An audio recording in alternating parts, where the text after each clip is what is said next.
here with the Hellcat, and had the first successful race with it at a racetrack Knott Street in Calverton. And I'll show you guys a little bit of what happened. But as you can see, the car's in a storage unit right now because I'm finally getting my dream garage built. And I've been working at a tent and single car garage, and I built this whole thing with the fab work, cage, metal work, everything in my single car garage. And the Impala I built in the tent. So this is gonna be pretty nice to actually have a place to really work on the car. But I'll save that for another video. But let me show you guys what was going on. So it was Saturday, 9/14, and first time racing this car ever with any of the setups since 2000, and I guess it was 6 or 7, back when West Hampton drag track was still open. So I live Long Island, New York, and we didn't have any drag strip for a long time. West Hampton closed back in 2006, 2007. And after that, we had nothing. So if you wanted to race, you had to go through the city to, 2-3 hours away through city traffic and tolls and everything else to a Jersey track. And I remember for years we were talking about that this place will never have a drag track again. The real estate's too expensive. There's apartment buildings being put up everywhere. It's pretty much a little city. There's a population of almost 2 million people here. And it just didn't seem like it would ever happen. And I remember going to meetings back in 06, maybe 05 at Suffolk Community College, where they were trying to push for a drag track, and it just seemed like it would never really happen. But lo and behold, fast forward a bunch of years, this group, Long Island Needs a Drag Strip, did an insane amount of work trying to get something like this to happen. And eventually they kind of paved the way for a group to come in, Racetrack Knott Street, and they were able to lease or rent this land from Riverhead Town out east. That used to be, it's an abandoned Grumman airstrip where they used to test out F-14s, and it's a super fun site now because of all the chemicals that were dumped into the ground there, jet fuel and everything else. So it's just an abandoned runway, and it's awesome. And they were able to rent it out from the town and start doing racing on it about 3 years ago. So I've been there in my 96 Impala. You guys have seen the videos. It started out the first couple of years, the first 2 years, was like really no prep. And when I say no prep, I mean worse than any street you've ever been on. It's crumbling asphalt that's 50 years old and weathered, and it literally comes apart under your feet. So you were getting worse traction there than you would from like a cold hit on a street, in like a 40-degree day or something like that. So fast forward to this year, this has been the first year where they actually started putting prep down.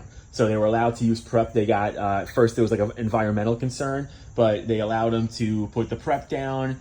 And so now we're racing on an actual track. So here's what ended up happening. My first pass, I got the time slips here. So this is the first pass. First pass I made, I tried to punch it off the line, absolutely blew the tires off. I was spinning all the way down track. It's very difficult with the 8-speed to pedal the car. It's very between the supercharger, the PD blower, the drive-by-wire, the 8-speed, it drives beautiful in the street. It's not as easy to pedal this car as it would be with like a 3-speed with the long gears and a manual valve body and all of that, where you could just slowly ease into it. So that caught me off guard, and I actually spun pretty bad, and you could see that was a horrible time. A 8.7 at 88, and you can see a 1.9 60 foot. So that was awful. The next pass I made, I decided that I was going to try to do what I do with the Impala when I race out there. I got a 7.2 in my Impala, which is the first time I've ever even been in the 7s with that car out there, on an ETR by rolling off the line very gently and then rolling into it. And then it seems to dead hook if you don't shock the tires. And it's probably a radial thing because the radials just don't recover when they spin, and you're not getting enough traction on the starting line to not spin. So if you let it roll just a little bit and then squeeze the throttle like you're pulling a trigger, I was able to get that Impala from 8s to 7.2, and that really made me happy. So I tried that with this car, and it was much better. So this is my second race, and you can see it was a 6.6 at 109 and a 1.674 60 foot. So that really got me amped up because already the second time out with this car, I was already running better than my Impala. And for reference, my Impala, the best time I've ever gotten out there on a 315/50 ETR was a 7.2. That car usually runs a 6.85, 6.9 on a real track.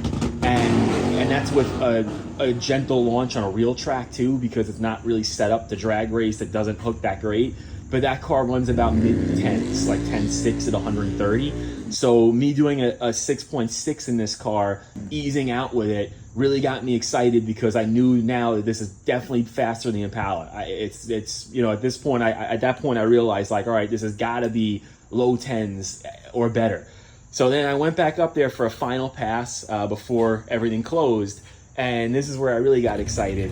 So this pass, I lined up next to a Nova. Looked like a pretty mean looking Nova. I was watching it race earlier, and it was a beautiful car. And I did a nice burnout with the ET. I got the Radial Pros on, 315, 6015 Radial Pro. I went out there and I rolled off the line again, but this time I got into the gas and ramped it up much quicker. And it's a little hard to do because this first pass I red lighted trying to do it because you're trying to get a light, but you're also trying to hold your foot back as you hit the gas and not stomp on it. But this time I really got it good. And this was a fun race. Let me see if I can get this clear. So we both got really good reaction times. He got a 0.152, okay reaction time. I did a 0.053. And you can see I'm in the right lane there. I did a 6.259 and 111 with a 1.45 60 foot. So I was shocked by that 60 foot because again, I didn't come off the line full throttle. I didn't even come off the line. I didn't prime the car. I just kind of squeezed off the line. You could watch in the video, it's a slow launch out of the hole and then it just goes. But he actually jumped on me out of the hole. You can see his car jump and you know, he really hit it hard.